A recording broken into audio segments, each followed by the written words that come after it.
Hey guys, so obviously there's a bunch of different ways to get into the trades. You can go to a trade school or you can just go join a union. So we're going to discuss the pros and cons of unions versus trade schools. At the end, hopefully you'll have your decision made. The importance of welding. So everything you guys touch, a welder has touched before you got it. Between iPhones, chairs, desks, it doesn't even matter if it's made out of metal. At some point in time, the machines that made it, a welder has touched. In my opinion, I think everybody should go to a trade school. It's a skill that you'll learn that nobody can ever take away from you, whether it be plumbing, electrician, carpentry, or the king of trades, welding. The reason why I would prefer a trade school, which is what I actually did do right out of high school instead of joining a union, is the simple fact that a trade school is going to show you way more about welding and different styles of welding, whether it be TIG, stick, MIG, flux core. It's endless. You get a bunch of information jammed into you within a six months to 2-year program, just depending on what you do. Our school is a 6-month program, and you can graduate early just depending on how advanced you are when you show up or how slick and quick you get before you leave here. For example, I pipeline for a living. I did that for just about 10 years before I started here at Western Welding Academy, and one of the benefits that I found myself having from going to a trade school is I was out doing some fabrication one day, and they bid this job for some stainless work. By all luck, they did end up getting that job, which was a very small project, just a one welder kind of deal. So they walked out to us, about 10 welders standing there. Hey, has anybody ever welded stainless before? Well, I had. I learned it in trade school. The reason I went to trade school was to learn how to weld stainless. It's not the career that I ended up in, but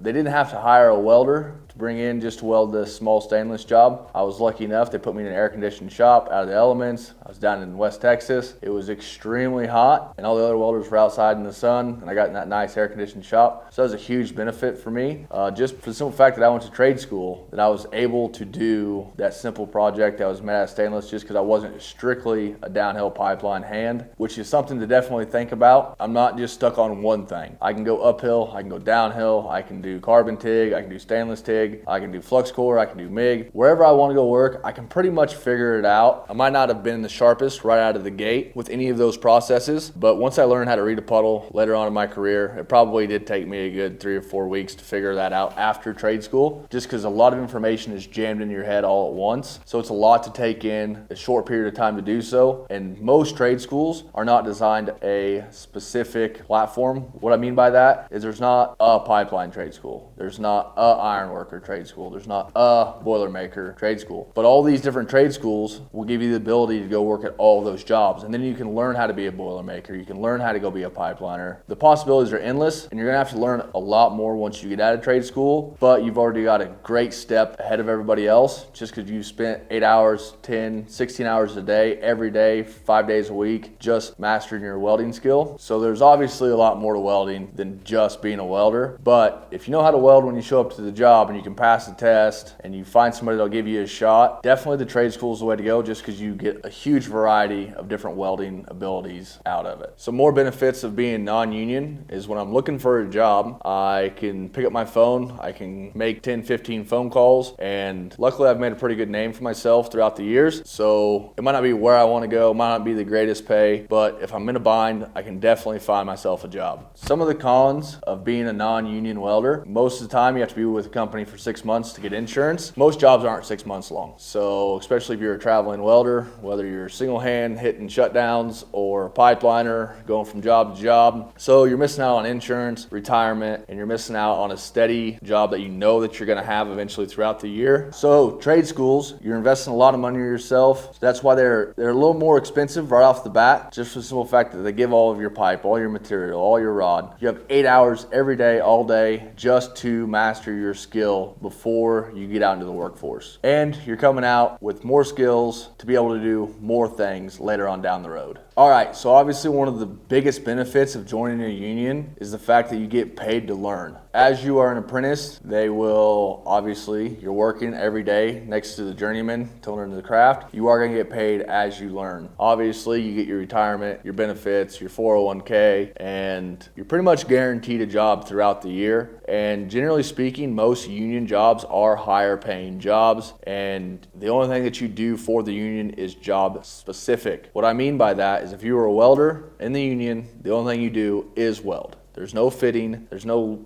throwing skids, there's no wrestling equipment around, running equipment. Your job is your job, and that is all you're gonna do. The reason they do that is because everybody is a professional in the union, and so they have professional pipe fitters, and they feel like if I'm to fit my own pipe, then I just took away somebody else's job that has already mastered that skill. Like I said, the union is pretty much gonna send you where they wanna send you unless you're working a local union. Local obviously meaning pretty close to where the union is based out of, which will still give you the same benefits as if you're, for example, in 798, where they send you all across the country. Okay, something to definitely think about if you're gonna get out of high school and go right into the union is you are gonna learn how to do that job, and you're gonna master that job. In 3 to 5 years, you'll have your journeyman's license, and you will be really good at that job. What does that mean? So if I'm gonna go join the Boilers Maker Union, I'm gonna be a really good boiler maker by the time it's all said and done. Now, if I had to leave that job and go somewhere else, would those skills benefit me in any way? Probably not. Will I know how to TIG? Will I know how to stick weld? Probably. I can figure some more stuff out. But now I've already invested 3 to 5 years of myself just learning how to do that craft. And if I go to a trade school, that is just a small piece of that trade school. And hopefully I can just go right into the union if that's something I want to do. Or I don't even have to join the union. I can go work that job, see if I actually like it, which is a huge investment also. Time is something we can't ever get back. So if I go sign up for the union, it's a 3 to 5 year apprenticeship, just like kind of joining the Army. You're pretty much locked in. There's nothing else you can go do. So if I decide I don't like boiler making, or if I don't like pipelining, or if I don't like hanging iron, I cannot go do anything else that involves that type of welding anywhere else. So for example, if you are in the 798, you are contracted to weld pipe, you cannot go weld pipe for anybody else. And they also get a little fishy if you're just strictly welding for anybody else, even if it is structural, even if it's on personal stuff that you're doing for your buddy. If you're charging for it, technically you're breaking your union laws. Okay, so let's talk about some cost. So obviously trade school is going to cost you some money to go to, but it's not free to join the union. You still have to go buy a book, and that can range anywhere between $1,000 and $10,000, just depending on what union you want to join, which does cover you for the entire year. And then once you get that job, they'll start taking that due out of your paycheck. That way you don't have to come up with that money all up front most of the time. But you do have to invest some money into yourself if you still join the union. Trade schools are the exact same way. You might find you a $5,000 trade school that's 6 weeks long, or you might find a 2-year trade school that's all the way up to $75,000. I think it's the highest trade school I've ever actually seen. So just depending on what you want to invest in yourself is definitely something to think about. So will you make some more money being union or non-union? Well, that all really just depends. Who's the president? Is there work going on? Is there a lot of work going on? Because if there's not a lot of work going on, hopefully you've already made a pretty good name for yourself. You got some buddies that can get you hired on. Even if it's smaller jobs, you can continue to work all year round. Where if you're in the union, more than likely, even on a good year, you're only going to work 6 to 8 months. So as a non-union welder, there's probably a little bit more opportunity to go out and make more money. In the union, you're going to be kind of bottlenecked as far as they're going to tell you where to go, what the pay is, and how long the job is actually going to be. Do you want to travel for work? Do you want to stay in your hometown? Do you want to open up your own shop? If I'm going to open up my own shop, trade school will probably help me out just for the simple fact that I've learned all these different types of welding, and the farmers that bring me the stuff that breaks down, probably figure that out, make some quick cash, get my feet under me again, and then I can start bidding out jobs if that's something I want to do. Or if I just want to be a rinky-dink welder working on farm equipment, I could also do that. If you want to travel, a trade school will also get you all the benefits that you need to go join the union, or the union will set you up right out of the bat. So it really comes down to, do you want to spend your money up front to invest in yourself so you can go out there and start making welder wages right off the bat? Or do you want to pay your union dues 3 to 5 years, then you can start making journeyman's pay, which is still pretty good money. So now that we've talked about the pros and cons of both, we have to decide trade school or union. If you think you want to come to a trade school, obviously I'd highly recommend the #1 voted trade school in the world, Western Weld Academy. Don't forget to apply to weld.com.